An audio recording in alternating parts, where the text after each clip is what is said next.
Procuradoria-Geral da República anunciou há pouco, no começo da noite desta sexta-feira, que pediu ao Supremo Tribunal Federal para investigar o ex-presidente da República, Jair Bolsonaro, no inquérito que trata dos autores intelectuais e instigadores dos atos cometidos em Brasília no último domingo.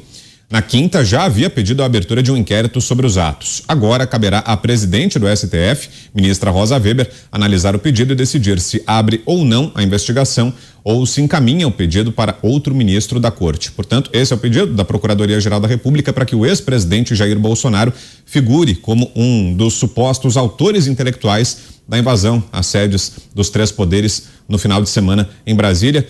O que achou, Pavinato? Isso é uma decorrência lógica. É uma decorrência lógica dos últimos acontecimentos que nós assistimos, como o documento encontrado em imóvel de posse / propriedade do senhor Anderson Torres. Sobre o Anderson Torres, cabe ainda assinalar uma coisa: por mais que eu reforce as críticas que eu fiz a ele, quanto à sua má conduta como ministro, a sua má conduta nesse vem ou não vem para o Brasil, cabe lembrar uma coisa só, porque o Mota, ele me lembrou disso. Ele falou: vale para uns, não vale para outros. Há muito tempo, nenhum país democrático civilizado concede a extradição de alguém por crime político. Mesmo que esteja no Código Penal, os crimes pelos quais essa investigação ela foi desencadeada, que são crimes contra o Estado Democrático de Direito e crime contra um governo constituído, são crimes políticos. E esse entendimento de que por crime político não se concede a extradição, pelo menos no Brasil, foi muito bem sedimentado no caso Cesare Battisti, o terrorista italiano protegido pelo Partido dos Trabalhadores. O Brasil não concedeu extradição de um terrorista por considerar que é um crime político. Portanto, transparece que é mais uma forma de aberração. Direitos humanos para todas, todos e todos, todas e todes. Agora, eu não sei qual é a categoria de quem não está, de quem pensa, de quem é da oposição. Pois bem, eles pedem a extradição por crime político de um e não aceitam a extradição de crimes políticos porque é da mesma ideologia. Quanto ao Bolsonaro, concluindo essa questão, a partir do momento em que esse documento, cuja a integralidade não é do conhecimento, porque o inquérito, tem vazamento? Tem, mas eu não vou me fiar num vazamento. Eu só posso me fiar naquilo que está nos autos, porque todo jurista sabe o que não está nos autos não deve estar, pelo menos não está no mundo.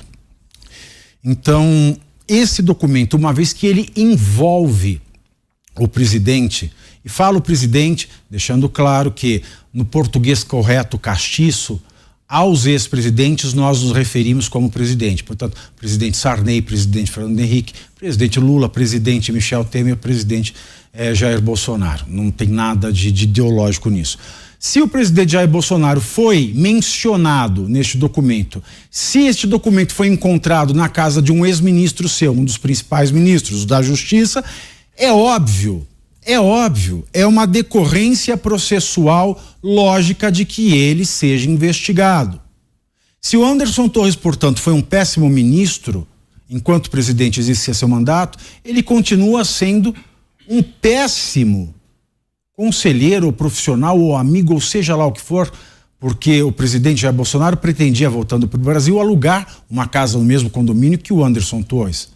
Porque ele coloca o presidente Jair Bolsonaro dentro dessa investigação. Anderson Torres coloca Jair Bolsonaro dentro dessa investigação. E coloca dentro dessa investigação porque ele está naquele documento e não só. Porque para que você seja coautor de um crime, você tem que ter um elo intelectual, ou seja, tem que estar comprovada a sua intenção de ter causado aquilo que aconteceu. Então, o que nós vimos nesta semana foi o fator do qual decorreu processual, jurídica, penalmente, a arrolação, a inserção do nome do presidente Jair Bolsonaro dentro dessa investigação sobre os crimes cometidos no domingo.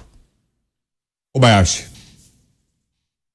Vamos lá, eu quero fazer uma análise jurídica a respeito disso, Vitor, de modo que a gente consiga entender a importância desse documento encontrado e divulgado aí na mídia entre ontem e hoje. porque apesar de ser um documento importante e que deu força a esse pedido que se materializou pela Procuradoria-Geral da República, ele é um documento que terá um peso em relação ao Anderson Torres e terá outro peso em relação ao presidente ou ex-presidente Bolsonaro. Esse documento não tem a mesma força do ponto de vista da investigação para um como tem para outro. E vou explicar por quê.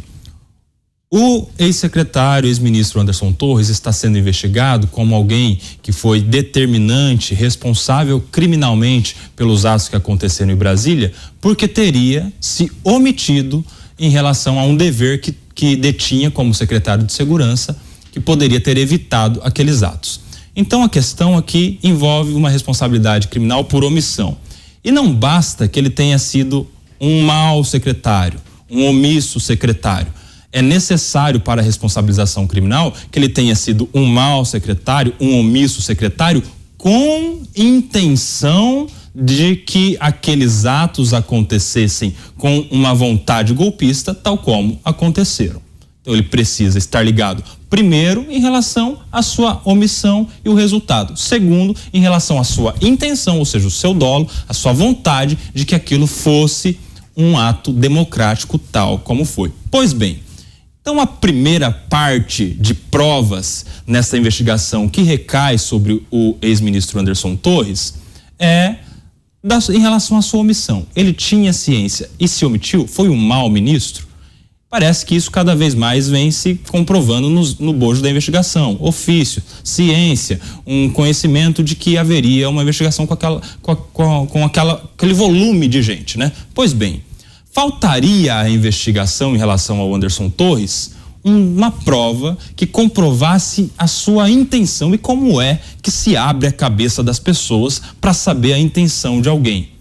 É preciso que haja algum documento, alguma prévia, algum registro que corresponda a uma intenção tal qual esta que se mostra necessária para a autoridade policial para comprovar este elo de intenção.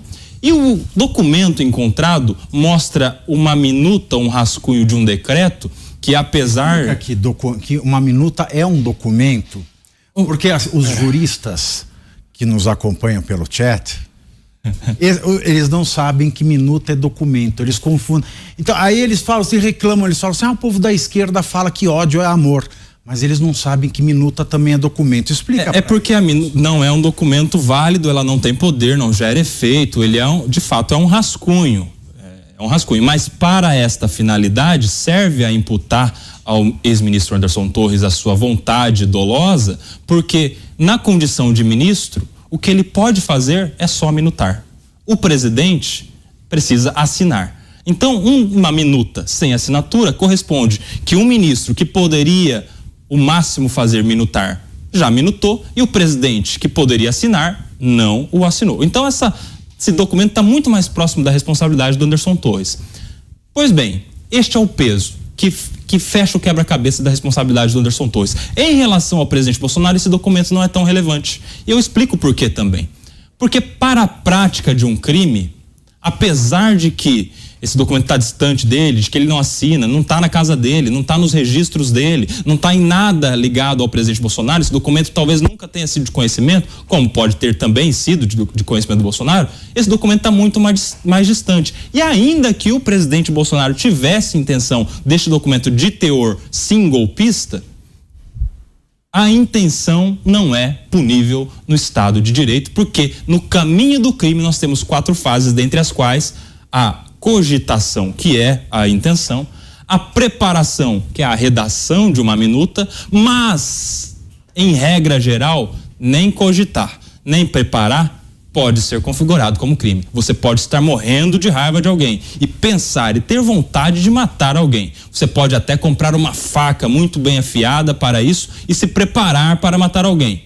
Mas se você parar por aí e se todos comprovarem que você quis e se preparou, mas não iniciou atos executórios, você, no direito brasileiro, não poderá ser punido. A mesma coisa se aplica ao presidente Bolsonaro em relação a essa minuta. Portanto, esse documento é importante para investigação em relação a Anderson Torres, mas não é tão relevante como querem fazer parecer em relação ao presidente Bolsonaro.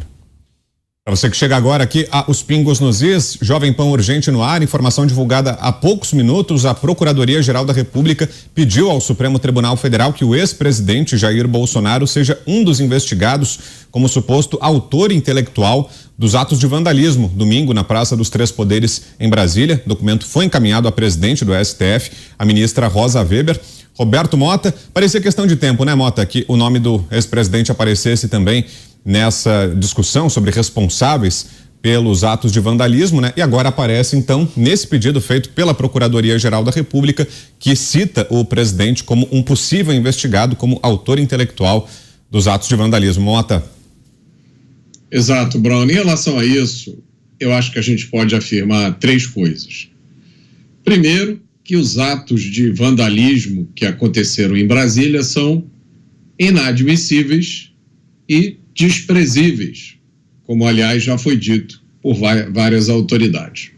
Segundo, os vândalos, aqueles que cometeram os atos, devem ser identificados e processados com base na lei, seguindo o devido processo legal.